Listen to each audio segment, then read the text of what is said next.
Ramadan, a month of maghfirah, forgiveness. Ramadan, a month of rahmah. Ramadan, the month of generosity.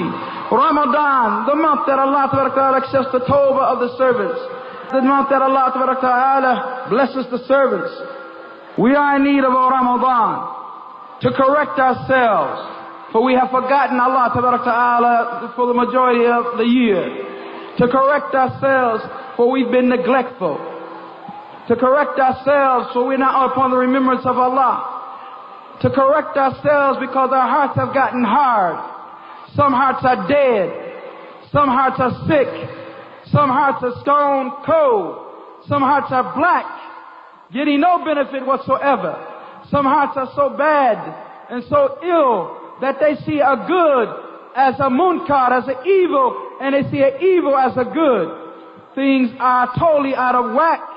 Things are not as they should be. We need a Ramadan. We need a Ramadan because our connection with Allah Ta'ala is not correct. We need a Ramadan because we don't have any khushu or devotion in our salat. We need a Ramadan because our Quran has dust and is sitting on a shelf. We need a Ramadan because we never read the books of Sunnah. We need a Ramadan because we don't fast. And if we fast physically without food or drink, we don't fast with our eyes by lowering them, and our tongue by not slandering, and our tongue by not lying, and our tongue by not backbiting. Why we need a Ramadan? We need a Ramadan to get ourselves back in order, to work for the hereafter, to connect ourselves to Allah Ta'ala. We need a Ramadan because the relationship brother to brother and sister to sister is in a miserable condition. We need a Ramadan because we have su'ul dhan, bad thoughts about one another. We need a Ramadan because bayna dhulm, injustice to one another. We need a Ramadan because there's backbiting, there's envy, there's jealousy, there's slander. We need a Ramadan because we're sick, because we're ill. We need a Ramadan because we don't believe in the promise of Allah Ta'ala, or if we do, we don't implement it. We need a Ramadan because it's time for us to change and become something better than we are now. We need a Ramadan because that's the only thing that's going to get us together. We need a Ramadan because we don't have unity. There's no brotherhood. We need a Ramadan because there's no respect for elders. We need a Ramadan because there's no respect for experience.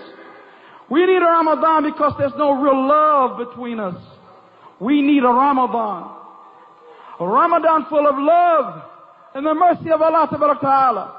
A Ramadan where we come in like in a clinic or a hospital, trying to solve our illnesses, trying to come up out of there without that disease that we came in with, trying to be better than we went in with. We need a Ramadan. Look around you. Look to your right. Look to your left. Look to your front and look behind you. You'll say, we need a Ramadan. The sisters aren't covering properly. We need a Ramadan. Brothers and sisters are mixing. We need a Ramadan. Talking on phones and on internet. We need a Ramadan. We need a Ramadan. This is a mess. We're in a fix. We're in a bind. It's a problem. We need a Ramadan. We need a Ramadan to get ourselves together. We need a Ramadan that we come in a masjid and we face the Qibla and we say Allah Akbar and we stand in Qiyam a long time until those diseases, that filth, that sickness, their hardness of heart goes away. We need a Ramadan that reminds us of the hellfire. We need a Ramadan that tells us that we haven't been given a certificate that we're people of Jannah. We need a Ramadan that lets us know that we are servants of Allah Ta'ala. And if we were to spend our whole life from the time we was born into Qiyamah and Sajda, it would not be enough to thank Allah for His mercy and His grace and His blessings. We need a Ramadan. We need a Ramadan, and it's clear. If there's any fear of Allah left in the hearts, if there's any hope for the Jannah left in the heart, if there's any desire to change and to be better and to be righteous, to come to the level of ihsan, to come to the level, if you can't do that, of a mu'min, to be taqi, fearing Allah, you know you need a Ramadan. We need a Ramadan, a month of tawbah. We need a Ramadan, a month of maghfirah. We need a Ramadan to correct our behavior. We need a Ramadan to correct the differences and the difficulties and the envy and the jealousy and the bad relations between one another. We need a Ramadan to understand that we have been committing injustice to one another. And that the Prophet ﷺ said, "Al-dhulm," injustice, "dhulumat yawm al-qiyamah," will be changed physically into darknesses on the day of judgment. We need a Ramadan to understand that hadith. Fear the dua of the one who's been done injustice. For there's not between Allah and that person making that invocation, that person making that supplication, that person who have been done injustice, there's no veil between that person and Allah. That dua is immediately accepted. And many of us are wondering why things aren't going right. Why I'm tripping over this and falling into that. Slipping there and sliding here. Why I can't get ahead. Why I can't progress in my deen. Why I can't memorize this ayah. Why I can't understand this hadith. We may be living under the invocation, the answer for an invocation of something that we used or abused or stepped over. We need a Ramadan. You know you need a Ramadan. I know I need a Ramadan. We know we need a Ramadan. We need to get ourselves together. We've been wallowing around in filth. We've been having our hearts around the low matters. We need for our hearts to be around the throne of Allah. We need to think about the high matters, the high goals. We need to think about a Jannah. We need to hope for a Jannah. You're planning for marriage. You're planning for education. You're planning for a job. We need to plan for the Jannah. We need to prepare for a Jannah. We need a Ramadan. We need a Ramadan. نحن في حاجة ماسة للرمضان. We in severe need for Ramadan. So that we come in it, into Ramadan, repentful. We come in it, regretful. We come in it, realizing that we're weak and that we need Allah to correct us. Realizing that we're wrong and we need Allah to place us upon what is right. Realizing that we're weak and we need Allah to grant us strength. We need a Ramadan. Oh yes, we need a Ramadan. We need nights of qiyam. We need dua and sujood. We need the nights of Ramadan. We need tilawah of Quran. We need a Ramadan. When the last time have we listened to Quran? We need a Ramadan. When the last time we recited Quran? We need a Ramadan. When the last time we studied Quran? We need a Ramadan. When the last time we implemented Quran? We need a Ramadan. We need a Ramadan. And this Ramadan may be our final, as one brother spoke. What is the guarantee that this is not our final Ramadan? We have to come in it seriously. And we want to come out of it much better than we came in it. We want to come out of Ramadan with taqwa, because that's the main reason why it was legislated. Oh, you believe fasting has been written upon you as it was for those before you, so that what? You may gain taqwa, fear of Allah. If we had taqwa, our condition would be better than it is now. If we had taqwa, our relationships would be smoother. If we had taqwa, father to son who was Muslim, sister to brother who was Muslim, uncle, aunt to niece or nephew who's Muslim, husband or wife that are Muslims, the relationship will be better if it's based upon taqwa. And we can achieve taqwa through the month of Ramadan. I don't believe that our hearts are that hard. I don't believe that we can't change. I don't believe that cause some of us was taught hatred over the last 10 years, we can't learn to love. And cause we were taught deceit and deception, we can't learn to trust. I don't believe it. I don't believe that many of those brothers who have left circumstances physically, but have the teachings and the behavior that they had while they was up there, that they can't change.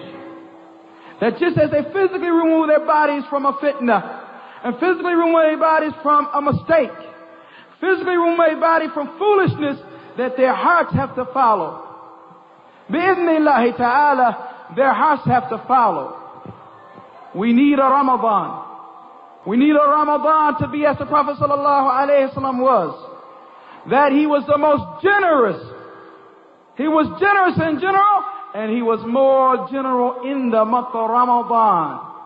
It's like a wind, spending, giving to his right, giving to his left, giving in front of him, giving behind him, giving.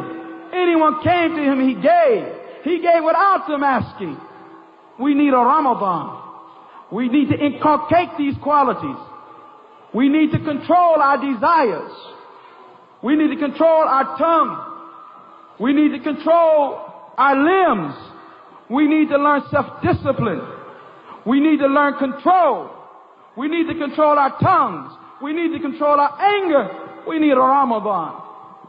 And how we come in that Ramadan so that it doesn't become something of habit, something that's just tradition, something that we go in and we're more despicable, just as despicable as we were when we went in. We have to change. We have to change. We have to change our condition. We have to change our connection with Allah Ta'ala. For how light is the people in the view of Allah when they disobey Him. This is what was said by one of the Sahaba when Persia fell to the Muslims. And he had the crown of the Persian king in his hand. And all of their people who was part of the court of the Persian rulers. And everyone around was being led as prisoners of war. He looked at them and he cried. He said, how light they are. How light they are with Allah Ta'ala. How Allah does not even consider them of anything once they disobey Him. And the Prophet Sallallahu Alaihi Wasallam said, I have been sent before the hour, bisayf, with the sword. And my provision has been provided for me under the shade of my spear. And humiliation has been written on anyone who goes against my orders. Humiliation has been written upon anyone who goes against my order. If we want to continue in the position of humiliation that we are in, then don't take the grand opportunity that Ramadan is going to present. Act like it doesn't exist. Neglect and forget. Be hard-headed, obstinate, follow your desires like many of us have been doing for the last 11 months and don't benefit from Ramadan. And when our circumstance doesn't change, when the kuffar don't remove their feet from our necks, when our women are consistently raped as they are nowadays in many places of the world, when all of that happens, don't say why. You know why. Because you need a Ramadan. And you need to correct yourself in that Ramadan. And that you are a part of this ummah. And if you have an illness, you are a member of the ummah with an illness, with a sickness, with filth, with crime, with sins, then it affects the rest of the ummah. Just as if your body, if you had an illness in your finger or your toe, affects the rest of your body. And it doesn't have to be said to you that the Prophet ﷺ said that the believers are like jasadin wahid, one body. One body. So if we want to correct the position of the ummah, then we must first start with correcting ourselves. Don't worry about Zayd or Ubayd. Don't worry about anybody else but yourself. Be selfish this Ramadan. Not regarding giving sadaqah, but selfish regarding where you're going to place your focus or rectification of how to rectify yourself. Your focus is going to be on yourself. Not worrying about if this person, that person is on the minhaj. Are you on the minhaj? And the brother on bid'ah sunnah. Are you up on sunnah? Have the brother stopped committing that sin? Have you stopped committing your sins? Has the brother made tawbah? Have you made tawbah? Has the brother corrected his situation? Have you corrected your situation? Worry about yourself. Worry about yourself this Ramadan. My sincere advice to you this Ramadan, worry about yourself. Am I backbiting? Am I slandering? Am I committing fahisha? Am I committing ghiba? Am I committing namima? Do I have hasad? Do I have pride, kibr? Am I arrogant? Am I too harsh? Am I unkind? Am I not gentle enough? Am I gentle enough? Question yourself.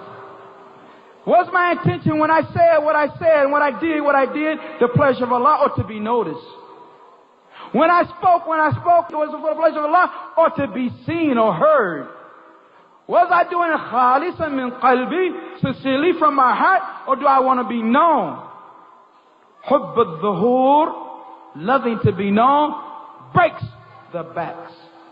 Be mukhlis, be sincere. Be like that servant of Allah that is in the hadith that is related in the book of Kitab al-Tawheed, which is authentic, this hadith of the soldier whose head is disheveled and who's barefooted and dirty, but he's sincere to Allah. If he's placed in the rear of the army, he's pleased with that. And if he's placed in the front of the army, he's pleased with that. His goal is Allah tabaraka wa ta'ala. Not where I sit, not us and them, not you and I, but his brothers and sisters. It's the servants of Allah. It's the believers. It's the Muslims. It's the Salafiyun. It's Ahl al-Athar. It's Ahl al-Sunnah. It's Ashab al-Hadith. No one's bigger and no one's lower. And no one wants to step over anyone or should desire that. All of us should be working for the pleasure of Allah tabaraka ta'ala. And if we don't, we have an illness which is riyah, doing things to be seen, or sum'ah, doing things to be heard. And we need a Ramadan to correct that behavior. If we're finding that we talk to sisters too much, we need a Ramadan to learn to stop talking to those who's not halal for us to talk to. And we find that we're mixing too much. We need a Ramadan to stop mixing with those who we're not supposed to mix with. If we find that there's jealousy in our heart, vengeance in our heart, distrust in our heart for other Muslims, based upon nothing but what shaitan whispers to us or what our nafs wants, we need a Ramadan.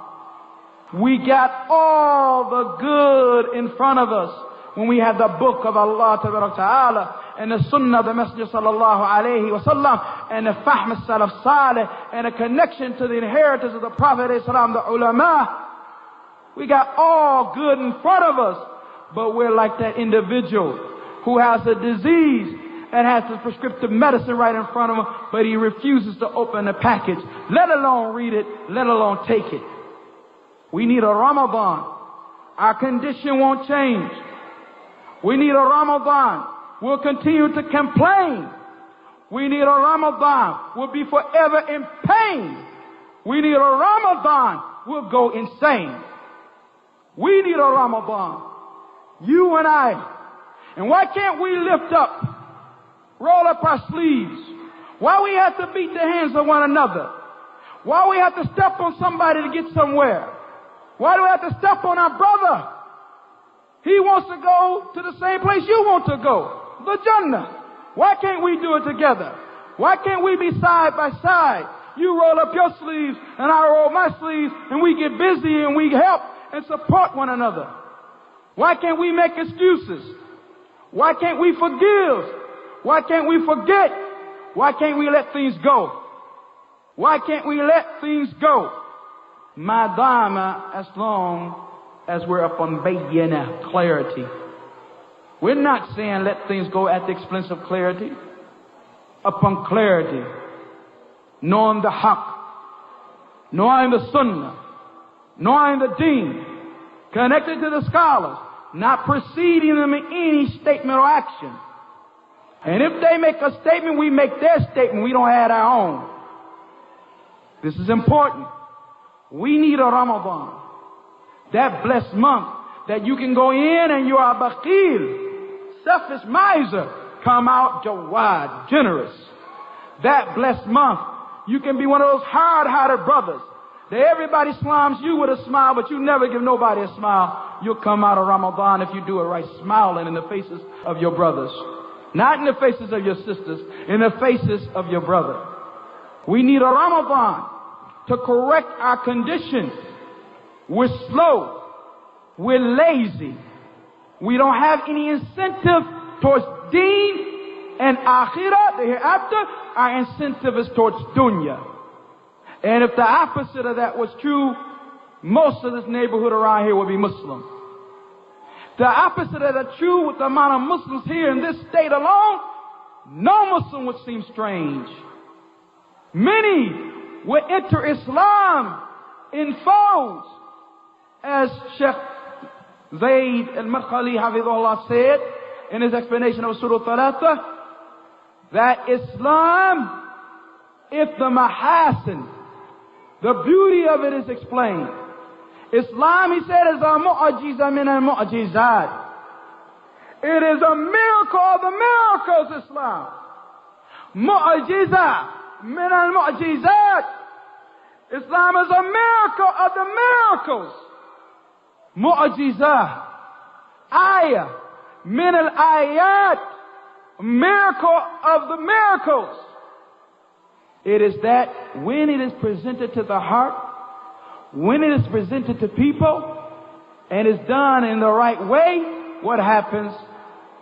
They enter Islam afwajan, in the multitudes. In the multitudes. He said if one of us has a business and we want to advertise, he said very few would not advertise at all, say I have a business, but I'm going to be silent. His business won't be successful. No one will benefit. He will lose, and like this. Generally, the business person gets a good advertisement. He may use the print media. He may use the radio, audio media. He may use television, whatever, to get his advertisement, his da'wah, his call out, so that the people will come. And he mentions it in the most beautiful way. And it has the most beautiful of expressions. This is what he does.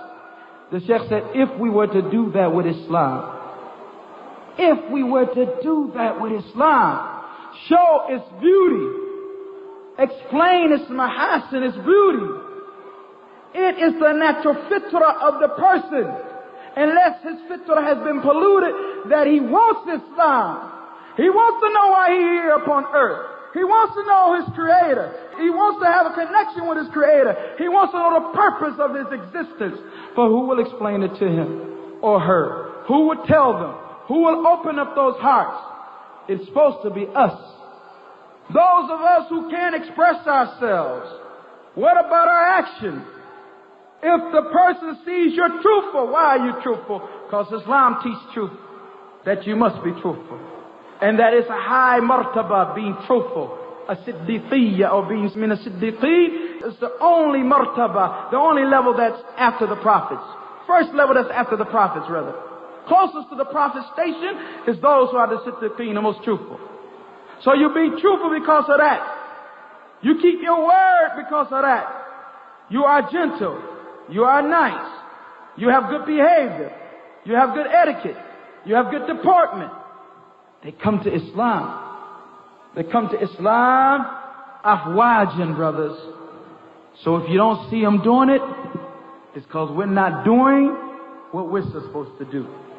If we were doing what we were supposed to do, we would probably have to have this type of fundraiser at one of those football stadiums.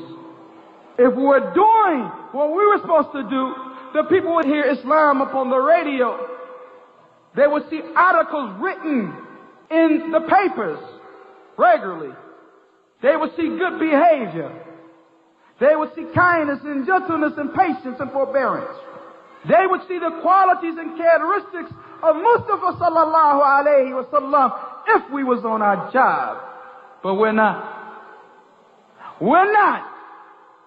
Not the male or the female. Not father or mother or child. We're not on what we're supposed to be upon. We're not on what we're supposed to be doing. We need a Ramadan. We need a Ramadan to clarify our situation. We need a Ramadan to heal our condition. We need a Ramadan to put us in position. We need a Ramadan to give this ummah a rebirth. To give this ummah air. This ummah is like someone lying and the ambulance comes and the workers get out and they place something over the mouth and they start beating at their heart. We need to understand that we don't sit here in Newark, New Jersey, but we're global. That who's ever upon the book of Allah and the Sunnah of the Messenger sallallahu alayhi wa sallam and the Minhaj of Salaf Salih, then they're our closest brother. And whoever ignorant and upon innovation that is not mukaffara, then they're our brother from a distance, but they're still within this ummah. So it affects all of us. And we are connected in that way. As long as you're sitting there saying, well, India and what they do to the Muslims in India, that don't concern me. In Afghanistan, I don't care if they bomb it off the planet. That ain't got nothing to do with me. Then you're a phony. You're a racist. You're a nationalist. You're not a Salafi. You're not a Salafi. Salafi is concerned about this ummah. Salafi at night thinks about this ummah. Salafi cries in his salah about the condition of this ummah. He cries about the condition of those locally, and he cries about the condition of those internationally. We need a Ramadan so that we can realize Islamic brotherhood again. We need a Ramadan because some of us never practiced Islamic brotherhood in his life and may have been Muslim 15 years. We need a Ramadan so that the sisters learn sisterhood. We need a Ramadan so that we focus on the akhirah and the hereafter, and we give nasiha and advice to one another that is a benefit, and our talking and mixing is just not about dunya and what you want to do in dunya and how you're going to be in dunya. We need a Ramadan so that people learn to inculcate in their children to be another Khalid Walid, and before that Abu Bakr Sadiq, Umar Khattab, Uthman ibn Affan, Ali ibn Talib, Sa'd ibn Abi Waqqas, and like this. We need a Ramadan that inspires our children. Maybe I should study knowledge. This ummah needs another Bin Baz. This ummah needs another Al-Albani. This ummah needs another Muqbil. This ummah needs another Ibn Uthaymeen. This ummah needs another Muhammad Aman al-Jami. This ummah needs another Hamoud al-Tuwajri. This ummah needs another Umar Falata. This ummah needs another Abdul Razak Afifi. This ummah needs another Hammad Ansari. This ummah needs all of those and more. You're going to tell me that none of them can come, or no one like them can come from our lineage, our families? None of them can come from us? That everybody that comes from us got to be goofy? No one can come from us. None of our children can speak the Arabic language with talaqa at a young age. None of us can put in the hands of our children books that would be beneficial to the ummah, have a love that cannot be imagined for reading them. The same love that these kuffar have for Harry Potter and their imaginary books. Our hope is low. Our goal or our desire is low. We low. We're supposed to have high goals. We're supposed to be looking at Abdullah, Abdul Rahman of our children saying, you might be Sheikh Nasser for this ummah. We're supposed to say, I'm listening to Hudayfi and Sudais and Shuraim, but that could be you leading the salat in the haram. We're supposed to have high goals. But until we brush off the dust, the foolishness of the jahiliyyah, the hastiness of youth, and that doesn't have to do with age. Even if you're 70 years old and you're hasty, bumping into this and falling to that, creating confusion, then you're hasty. The hastiness of youth, The bad characteristics that we have, we got to get rid of them. We got to change our condition. Change our condition. Change our condition. We need a Ramadan. We need a Ramadan. We need qiyam at night. We need recitation of Quran. We need to sit together and talk together only about deen. We've talked enough about dunya. We need to worry about our status in the akhirah, in the hereafter. We need to wake up. Istayqidh ya na'im. Wake up, O sleepy one. Istayqidh ya na'im. Wake up, O sleepy one. Your slumber has been too long. You got to wake up. Get yourself a wudu. Place yourself in pocket. Get within the line. The caravan of Muhammad ibn Abdullah sallallahu alayhi wa sallam. Abu Bakr as-Siddiq, Umar ibn Khattab, Uthman ibn Affan, Ali ibn Talib. You got to get with it. You got to get with Ibn Taymiyyah, Al-Zahabi, Ibn al-Qayyim, Al-Jawziyah, Al-Shawkani, Muhammad al-Wahhab. You got to get with it. You got to get with Abdulaziz bin Baz, Muhammad Nasruddin al-Albani, Ibn al-Taymiyyah. You got to get with it. How long we gonna stay asleep? How long we gonna stay sick? How long we gonna be unsettled? How long we gonna have our problems? How long we not gonna have unity? How long we gonna have problems? We need a Ramadan, and let this Ramadan be one that when you come out of it, you come out of it running. You come out of it striving. You come out of it better. You come out of it committed. You come out of it devoted. You come out of it with your head held high. You're from the Ummah of Muhammad ibn Abdullah sallallahu alayhi wa sallam, and don't you forget it. Alhamdulillahi Rabbil Alameen. Wa sallallahu ala nabiyyina Muhammad.